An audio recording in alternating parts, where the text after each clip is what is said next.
I'm joined now by Mark Gibson, who is Director of Product Management at Amdocs. Mark, what are the key components that are needed in the OSS layer to support NFV turnup? So if you're going to support NFV turnup, the real promise of NFV is short timelines, short turnup times, flexible service delivery. If you really want to get to that, then and you think about what it takes to turn up a service today, you generally have a months to weeks lead time from pressing the order at a customer to the order actually going live. And so if you want to really realise that value, you want to reduce that time up front down to as short as you can make it. So really the components that you want to get to are those which orchestrate away that process. And it kind of depends how you want to solve that, but by the conditions you find at the service provider. So you want to put an orchestration layer through the existing components, which automates as much as you can the turn up of that service, and you want to be able to design what that service looks like up front as well. So you want to be able to kind of do rapid prototyping. You want to have defined your service chains up front. You really want to understand what you're going to turn up, and then at the turn up time, make that as simple as possible. You said that it depends what you find at particular service providers. I take it then there's different approaches and strategies adopted by each different provider?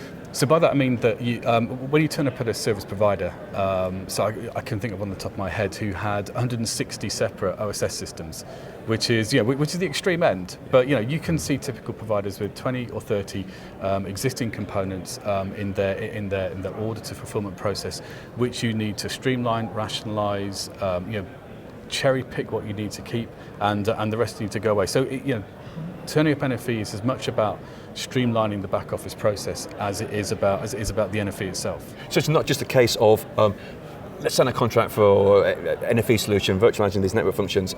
We have to consider a lot more. We've got to consider this back end. Yeah. You need to. The promise of NFV is rapid, flexible, agile service delivery, and if you've still got a week's lead time to that rapid, it sort of kills it stone dead. So if you're really going to deliver on that promise to your customers, then you absolutely have to shrink that time at the front as far as you can. Does designing services up front help in this process? Yeah, it absolutely does. I mean, it allows you to. The first thing it allows you to do is to prototype what you're going to build. So if you think of a typical operator, they'll have 20, 30, 40 different components that they could include in the service for as part of their offering. You really want to know before you turn that up that it's going to work.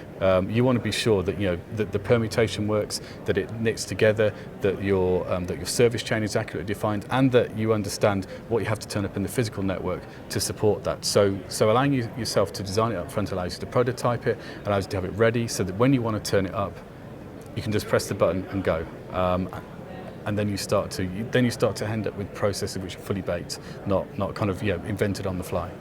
And can you build on that? Can you sort of reuse elements if you take that approach?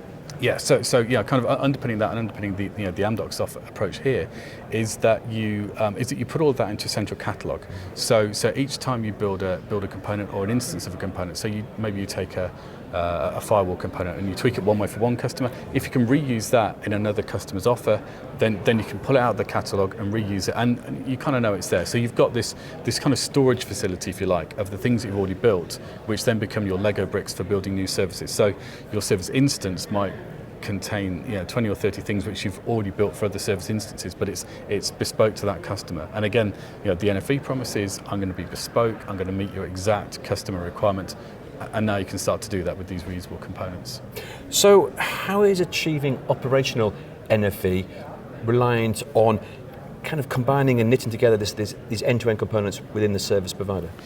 Again, it comes down to the process and the time it takes you from button push to having it live. So if your processes aren't well understood, if you've got a really efficient NFV stack, but it's allied to an outmoded OSS, which is where you're still having to do manual civil chain. I mean, we talk to a lot of operators, and the number of times you run into a process where somebody's cutting and pasting out of a Visio document to put into a fulfillment flow, because that's where the design lives, in a Visio document. You kind of see that this isn't NFV ready. So you really need to have automated that away, to have made it either a fully automatic process or as there's little user interaction as is needed to make the correct selections, and then go and turn it up. So yeah, it's absolutely critical.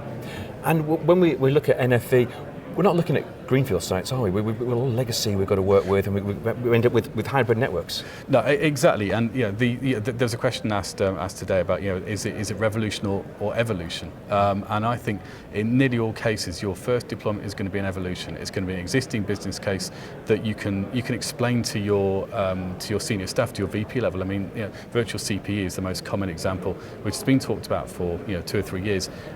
It still hasn't happened because the operationalizing of it needs all of this back end to be in place. So yeah, it's important. Excellent, Mark. Thank you very much. No problem.